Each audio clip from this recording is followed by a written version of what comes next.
चलिए क्लास को करते हैं शुरू। और फ्रिक्शन पढ़ रहे थे हम, तो फ्रिक्शन टॉपिक के अंदर आज की क्लास में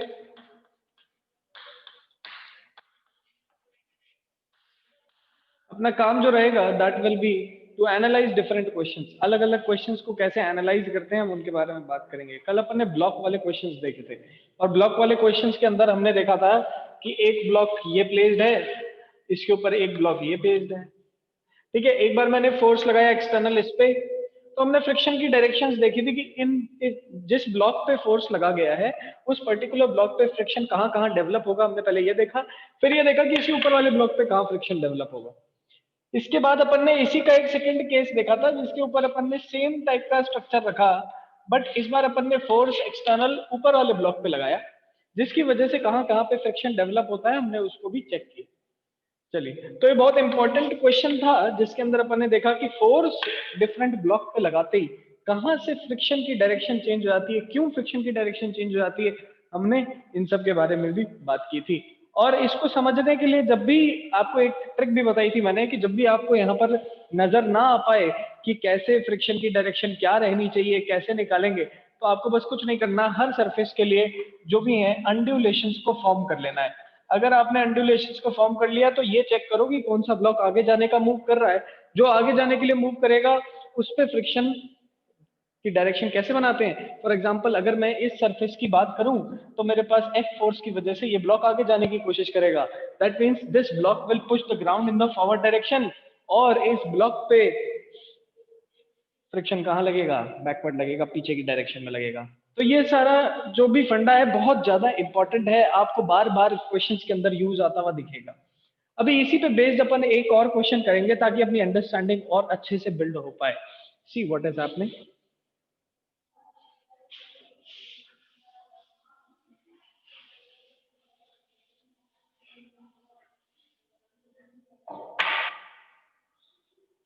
question is like this is the question. This is a particular wall, and wall के अगेंस्ट में मैंने एक पर्टिकुलर ऑब्जेक्ट को ऐसे पुश करके रखा हुआ है। मैंने इस पर्टिकुलर ऑब्जेक्ट को ऐसे पुश करके रखा हुआ है वॉल के अगेंस्ट में, आपको दिख रहा होगा ऐसे पुश करके रखा हुआ है वॉल के अगेंस्ट। ठीक है, कितना फोर्स लगा के पुश कर रखा है इसे, तो 10 न्यूटन का फोर्स मैंने अप्लाई कर रखा है, जिसकी वजह से इसको मैंने वॉल के अगेंस्ट पुश कर रखा है। चलिए, तो यहाँ पर लिखा हुआ है कि this wall is rough. Wall is rough. Wall कैसी है, रफ है। कोफिशिएंट ऑफ फ्रिक्शन कितना है, 0.2 है। कोफिशिएंट ऑफ फ्रिक्शन कितना है, 0.2 है। ठीक है, चलिए, क्वेश्चन में ये भी पूछा जा रहा है that if the mass of block is 2 kg, then check whether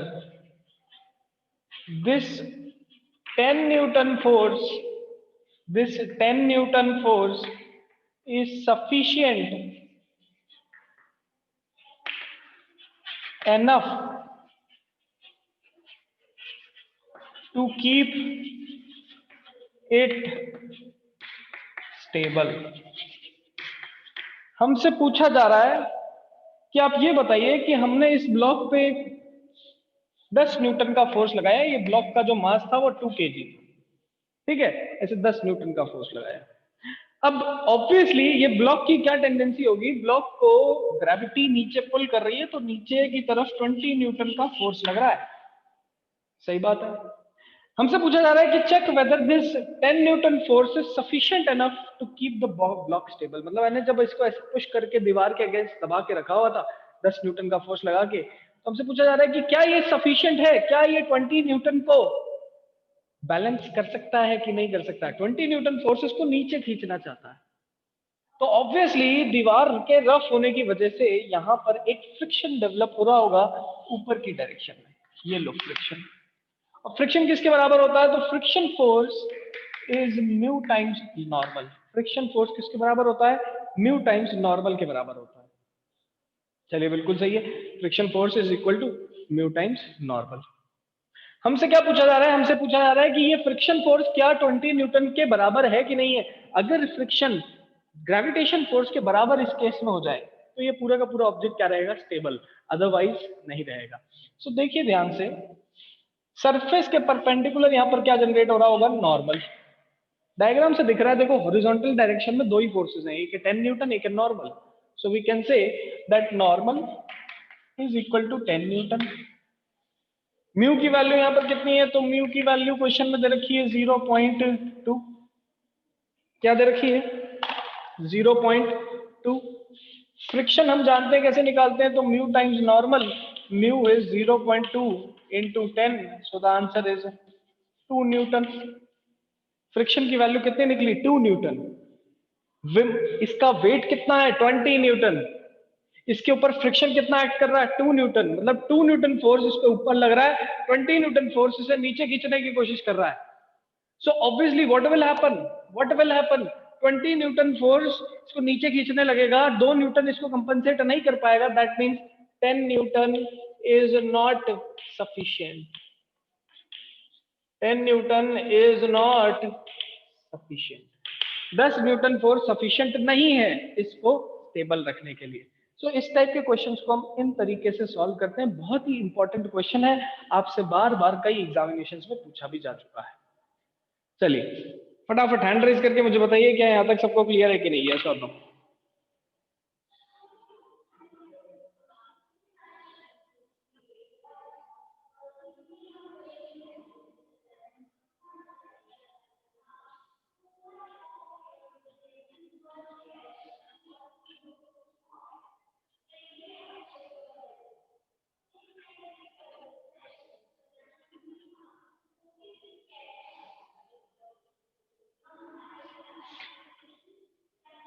fast students, yes, raise your hands.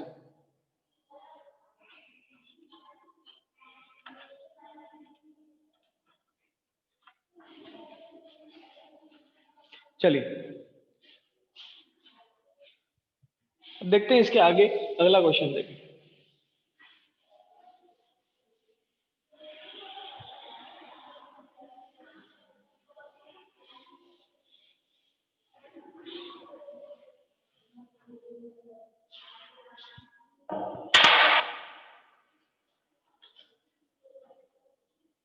Let us see next question. Next question is saying calculate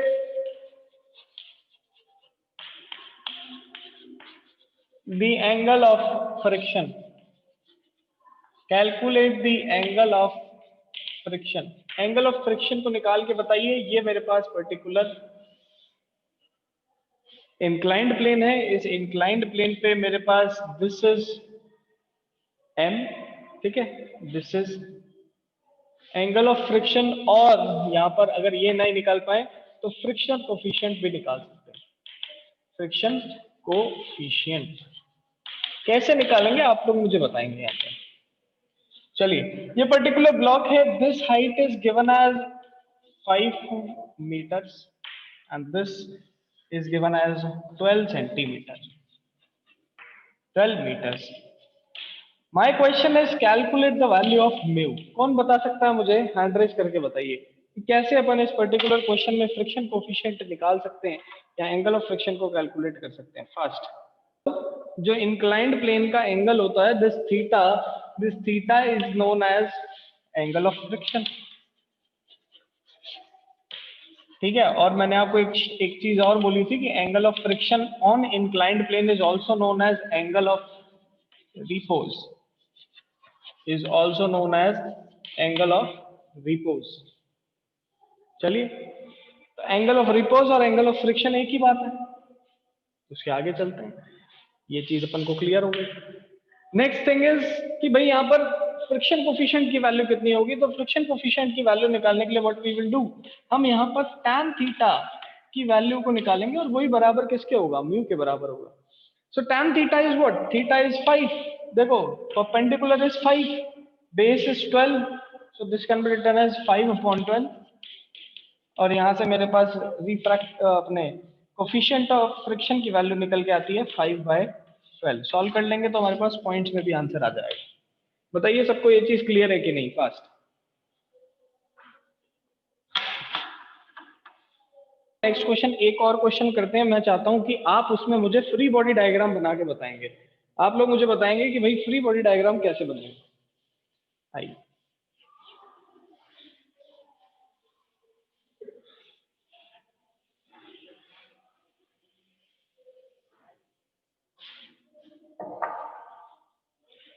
तो हम अब देखना चाहते हैं that what is how to calculate the direction, how to determine the direction of friction force in a particular question. So उसको निकालने के लिए सबसे पहले अपन यहाँ पर एक ऐसा टेबल बनाते हैं। ये तो इस तरीके से, ये मैंने इस पे बनाया एक 3 kg का मास, ठीक है, 3 kg का मास इस पे ड्रॉ किया। इससे मैंने एक पुली को अटैच किया और पुली से नीचे मैंने एक और मास 10 किलोग्राम का अटैच कर रखा है। This is coefficient of friction, यहाँ पर मेरे को प्रोवाइडेड है 0.5। नाउ दो स्टूडेंट्स रेज योर हैंड्स जो मुझे बता सकते हैं कि यहाँ पर पर्टिकुलर मोशन किस तरफ हो रहा है। चलो मोशन मैं बता देता हूँ। Motion is going downwards like this. A acceleration से ये इधर आ रहा है, ए एक्सेलरेशन से ये नीचे जा रहा है। My question is to calculate the direction of friction, ठीक है, determine the direction of friction on this 3 kg block, और उसकी क्या वैल्यू रहेगी ये मैं कैलकुलेट करना चाहता हूँ। तो जो भी बच्चे मुझे फ्री बॉडी डायग्राम के बारे में बता सकते हैं, हैंड रेज करके बताएंगे। दो students who can tell me about free body diagram. चलिए, तो हमें यहाँ पर स्टूडेंट ने बता दिया है कि सर आगे टेंशन लगेगा, पीछे फ्रिक्शन लगेगा, नीचे mg फोर्स है, ऊपर नॉर्मल है, आगे की तरफ एक्सेलरेशन है। सिमिलरली इसका जब मैं फ्री बॉडी डायग्राम बनाऊंगा तो नीचे की तरफ मुझे mg दिखेगा विच इज 100 न्यूटन, ऊपर की तरफ मुझे टेंशन दिखेगा T, नीचे की तरफ एक्सेलरेशन दिखेगा A। इस mg को कैलकुलेट करेंगे, this will be 30 Newton only. ठीक है, तो सबसे पहला काम देखो, न्यूटन हम जानते हैं कि जो नॉर्मल फोर्स है ऊपर है, नीचे क्या है, ग्रेविटेशन फोर्स, और ये दोनों का समेशन 0 के बराबर होगा। So we can write summation of forces in y direction is equal to 0, normal is equal to 30 newton. ये पहला मेरे पास रिलेशन निकल के आया। अब हम जानते हैं फ्रिक्शन क्या होता है। Friction is mu times normal. Mu की वैल्यू क्वेश्चन में 0.5 दे रखी है, तो यहाँ लिखूंगा 0.5 into 30 Newton, so this will be 15 Newton. ये मेरे पास किसकी वैल्यू आ गई, फ्रिक्शन की। अब मैं एक और इक्वेशन बना सकता हूँ हॉरिजॉन्टल में, जो summation of forces in x direction mass into acceleration के बराबर होगा। तो मेरे पास t माइनस एफ मतलब t minus 15 is equal to 3a। ये एक इक्वेशन यहाँ से फॉर्म हो जाती है। ऐसे ही मेरे पास एक इक्वेशन यहाँ से फॉर्म होगी which is 100 minus t is equal to 10 times a, 10 times a। ये दूसरी इक्वेशन मेरे पास फॉर्म हो गई। अब देखो, दो इक्वेशन, दो वेरिएबल, दोनों को ऐड करता हूं तो टेंशन कैंसिल हो जाती है। This will become 100 minus 15 is equal to 13a।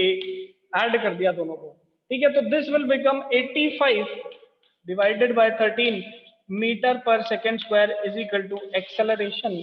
ये निकल गई एक्सेलरेशन की वैल्यू। इसको उठा के वापस ऊपर इक्वेशन पुट करोगे तो टेंशन की वैल्यू भी कैलकुलेट हो जाएगी। इस टाइप का क्वेश्चन हम पहले भी कर चुके थे। Only one student gave the answer in the class, एक ही बच्चे ने आंसर दिया है। This is very bad, very bad. ये चीज तो आप किसी भी ट्यूशन पे जाओगे, किसी भी जगह पे पढ़ रहे होगे, ये चीज तो आपने पढ़ी ही पढ़ी है, ठीक है। You are not answering in the class, that means आप लोगों को मेहनत की बहुत ज्यादा जरूरत है। Don't take lightly, 11th class को बिल्कुल लाइटली मत लो students. I am telling it again and again, don't take 11th lightly, ठीक है। 12th में बहुत दिक्कत आती है बच्चों को वरना। चलिए फटाफट बताइए, यहां तक सबको क्लियर है कि नहीं है sir.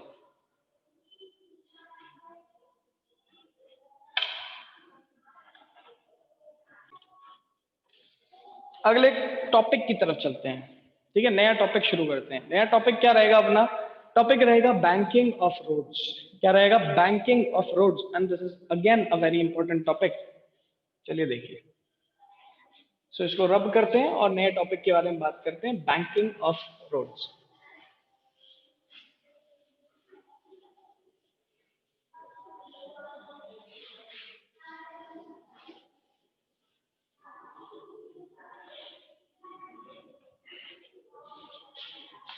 Banking of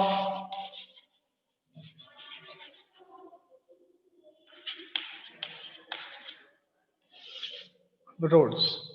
banking of roads का क्या मतलब होता है? बैंकिंग ऑफ रोड्स का मतलब है जब हम हाईवेज पे जा रहे हैं, ठीक है, when we are going with very high speeds. आप लोगों ने ट्रेन में भी ये चीज ऑब्जर्व की होगी, मेट्रोज में ट्रैवल किया है तो मेट्रोज में भी आपने ये चीज ऑब्जर्व की है कि जब मेट्रो कोई भी व्हीकल बहुत तेज स्पीड से चल रहा है और एकदम से कर्व आ जाता है, और एकदम से क्या आ जाता है, कर्व आ जाता है, तो बहुत तेज स्पीड में चलते हुए एकदम से अगर कर्व आ गया तो मुझे बाहर की डायरेक्शन में एक फोर्स लगता है। हम चल रहे हैं, एकदम से गाड़ी टर्न ले गई तो हम बाहर की डायरेक्शन में ऐसे जर्क खा जाते हैं। ये चीज आप लोगों ने ऑब्जर्व की होगी, ठीक है। इस चीज से बचने के लिए क्या प्रोवाइड करते हैं हम? रोड को थोड़ा सा एलिवेट कर देते हैं। जैसे आपने रेस कार ट्रैक्स पे भी देखा होगा, जब बहुत तेज गाड़ियां चलते हुए आती है तो जब टर्न लेती हैं तो टर्न के समय हम रेस कार का जो ट्रैक है उसको थोड़ा सा एलिवेट कर देते हैं और रेस कार फिर इस तरीके से बैंक्ड रोड पे निकल जाती है। This is known as banking of roads. Banking of roads को क्यों प्रोवाइड किया गया? बैंकिंग ऑफ रोड्स को इसलिए प्रोवाइड किया गया क्योंकि जब एक गाड़ी बहुत तेज कर्व को एग्जीक्यूट करेगी, बहुत तेज चलते हुए आई और एकदम से टर्न को एग्जीक्यूट किया, तो जो उस गाड़ी पे लग रहे सेंट्रीफ्यूगल फोर्स की वजह से गाड़ी ओवरटर्न कर जाती है। अब ये सेंट्रीफ्यूगल फोर्स क्या होता है, आइए अपन इसके बारे में बात करें। हम लोग सभी गाड़ी के अंदर बैठे हैं, ठीक है। इस गाड़ी के अंदर ये मैं यहां पर खड़ा, ये बस एकदम से ये गाड़ी एकदम से टर्न लेती है, ठीक है। टर्न लेगी तो ऑब्वियसली मेरे पे बाहर की डायरेक्शन पे क्या लगेगा, फोर्स। क्यों बाहर की डायरेक्शन पे फोर्स लगता है? बिकॉज गाड़ी ने टर्न लिया लेफ्ट और मेरे पे फोर्स लगता है towards right. This is known as centrifugal force. और ये सेंट्रीफ्यूगल फोर्स लगा किसकी वजह से? सेंट्रीफ्यूगल फोर्स लगता है due to inertia. Due to inertia. कौन सा inertia? Inertia of direction. Inertia of direction. हमने देखा था एक फोर्स होता है सेंट्रीपिटल, या फिर एक एक्सेलरेशन होता है centripetal which is responsible for the particle to execute circular motion. एक पार्टिकल अगर सर्कुलर मोशन में है तो उसको सर्कुलर मोशन में रखने वाला एक्सेलरेशन जो है वो टुवर्ड्स द सेंटर लग रहा होता है और उसे सेंट्रीपिटल एक्सेलरेशन बोलते हैं, ठीक है। एक पर्टिकुलर पार्टिकल जब सर्कुलर मोशन में आ जाता है तो उस पे एक फोर्स तो लग रहा है टुवर्ड्स द सेंटर और एक फोर्स लग रहा है away from the centre due to inertia, and that force is known as centrifugal force. क्या बोलते हैं उसे? सेंट्रीफ्यूगल फोर्स बोलते हैं। और इसकी वैल्यू भी इक्वल होती है, it is equal to centripetal only. It is equal to centripetal only. तो ये सेंट्रीफ्यूगल फोर्स सेंट्रीपिटल फोर्स के इक्वल होता है, आपको ये चीज याद रखनी है। क्यों लगा? Centripetal force is acting towards the centre when the particular person is executing circular turn, he is experiencing some force radially outward, and that radially outward force is due to inertia, and that is known as centrifugal force. This centrifugal force is equal to the centripetal acceleration की value होती थी AC is equal to V square by R। तो centripetal force जो होगा उसकी value होगी m into ए सी, या फिर इसको लिख सकते हैं m मास इंटू ए सी की जगह लिख सकता हूं v square by r. So centripetal force और सेंट्रीफ्यूगल फोर्स जिनकी वैल्यू कितनी होती है, m v square by r होती है। Now this force is responsible for the car to get unstable on the curves. बहुत तेज एक गाड़ी आ रही है, ठीक है, बहुत तेज एक गाड़ी आ रही है, एकदम से सर्कुलर टर्न पे आती है तो बहुत तेज आएगी और सर्कुलर टर्न पे जैसे ही आती है उस पे खतरा होता है ओवरटर्निंग का। किसका? ओवरटर्निंग का। कैसे ओवरटर्निंग का? आइए देखिए, उसको भी डायग्राम के हेल्प से समझने की कोशिश करते हैं। Now this is a circular track, this is a circular track. इस सर्कुलर ट्रैक पे देखो गाड़ी यहां से आई, जैसे ही सर्कुलर ट्रैक को इसने एग्जीक्यूट किया, सर्कुलर कर्व को एग्जीक्यूट किया, इस पे एक फोर्स लगा आउटवर्ड डायरेक्शन पे which is known as centrifugal, ठीक है। इस सेंट्रीफ्यूगल की वजह से गाड़ी आ रही थी, आते आते आते आते एकदम से बाहर की तरफ पलट गई। आपने मूवीज वगैरह में देखा होगा कि बहुत तेज अगर कोई गाड़ी सर्कुलर ट्रैक को एग्जीक्यूट करती है तो बाहर की तरफ ओवरटर्न कर जाती है, ओवरटर्न कर जाती है। इस ओवरटर्निंग को, इस अनसेफनेस को रिमूव करने के लिए, गाड़ी को सेफ बनाने के लिए हम रोड पे क्या प्रोवाइड करते हैं? बैंकिंग प्रोवाइड करते हैं।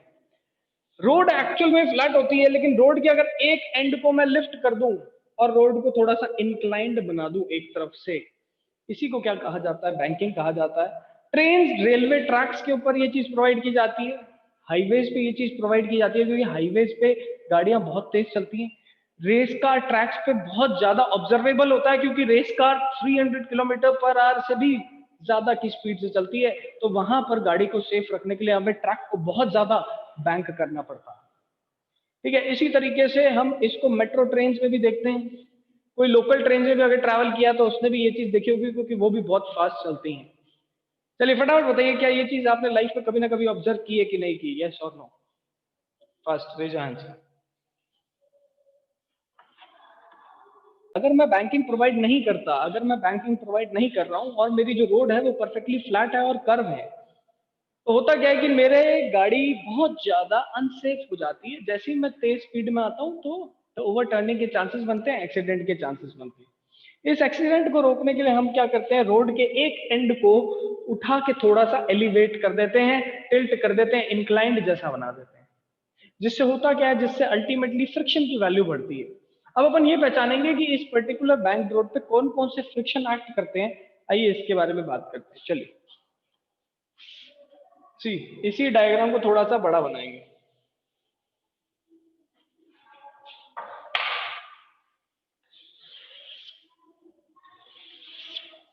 ये मेरे पास एक कर्व्ड रोड है। इस कर्व्ड रोड पे ये यहां से गाड़ी आई, ठीक है, ये कुछ देर बाद यहां पहुंची और कुछ देर बाद ये यहां ऐसे पहुंच चुकी है। ठीक है, गाड़ी आगे जा रही है इस तरीके से, इस तरीके से, इस तरीके से। जब ये गाड़ी ऐसे आगे जा रही है तो ऑब्वियसली जो टायर है, टायर के पीछे की तरफ ऐसे फ्रिक्शन फोर्स लग रहा होगा along the direction of motion। देखो, जो डायरेक्शन थी मोशन की, उसी डायरेक्शन पे अगर फ्रिक्शन फोर्स लग रहा है तो this type of friction will be longitudinal friction. यहां पर एक तो मुझे लॉन्गिट्यूडनल फ्रिक्शन देखने को मिलता है, ठीक है, which is acting in the direction of friction only. ठीक है, डायरेक्शन ऑफ मोशन ओनली, जो डायरेक्शन थी मोशन की उसी डायरेक्शन पे ही जो फ्रिक्शन एक्ट करे उसी को क्या बोला जाए, लॉन्गिट्यूडनल फ्रिक्शन। देखो ऐसे गाड़ी आगे जा रही थी तो पीछे की तरफ फ्रिक्शन इसको रोकने की कोशिश कर रहा होगा और उसी को क्या बोलेंगे, लॉन्गिट्यूडनल फ्रिक्शन। अब खुद सोचो, जब ये कर्व पे है, इस तरीके से टर्न ले रही है, तो एक फोर्स इस पे बाहर की डायरेक्शन पे रेडियली आउटवर्ड एक्ट कर रहा होगा, which is known as centrifugal force. Centrifugal force. ये सेंट्रीफ्यूगल फोर्स क्या करना चाहता है, ये सेंट्रीफ्यूगल फोर्स गाड़ी को इस डायरेक्शन में मूव करवाने की कोशिश करना चाहता है। ये चाहता है कि एक कार पर्टिकुलरली इस डायरेक्शन में मूव करे। दैट मीन्स टायर्स के बीच में एक और पर्टिकुलर फ्रिक्शन लगेगा जो कि इस डायरेक्शन में होगा, टुवर्ड्स द सेंटर होगा। So that friction which is acting towards the centre, friction acting towards the center of the track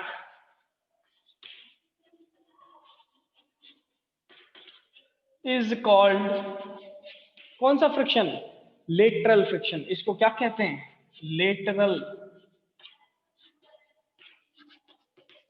friction. इसको क्या कहा जाएगा, लेटरल फ्रिक्शन। तो दो तरीके से फ्रिक्शन यहां पर एक्ट कर सकता है। एक है लॉन्गिट्यूडनल, क्यों, क्योंकि गाड़ी ऐसे आगे जा रही थी तो एक फ्रिक्शन इसको रोकने की कोशिश करेगा, लॉन्गिट्यूडनल डायरेक्शन में लगेगा। एक ट्रांसवर्स डायरेक्शन में लग रहा है, लेटरल डायरेक्शन में लग रहा है। किसकी वजह से, सेंट्रीफ्यूगल फोर्स इस गाड़ी को बाहर की तरफ खींचने की कोशिश कर रही थी, तो एक फ्रिक्शन ऐसे अंदर की डायरेक्शन में लगेगा, which is known as lateral friction और ट्रांसवर्स फ्रिक्शन। दो तरीके से यहां पर फ्रिक्शन एक्ट कर सकते हैं। दोनों फ्रिक्शन के बारे में बात कर ली। हम बैंकिंग में कौन से फ्रिक्शन को कंसीडर करते हैं, तो हम बैंकिंग में लेटरल फ्रिक्शन को, लेटरल डायरेक्शन में जो फ्रिक्शन मिल रहा है हम उसको कंसीडर करेंगे, किसके अंदर, बैंकिंग के अंदर। ठीक है, क्यों, क्योंकि बैंकिंग के अंदर हम इफेक्ट किसका देख रहे हैं, सेंट्रीफ्यूगल फोर्स का, और सेंट्रीफ्यूगल फोर्स के वजह से लगने वाला फ्रिक्शन कौन सा है, लेटरल। सो इस लेटरल फ्रिक्शन के ऊपर ही एनालिसिस करते हैं हम, किसके अंदर, बैंकिंग ऑफ रोड्स के अंदर। फटाफट बताइए, यहां तक बात सबको क्लियर हुई कि नहीं, यस और नो, रेज हैंड्स।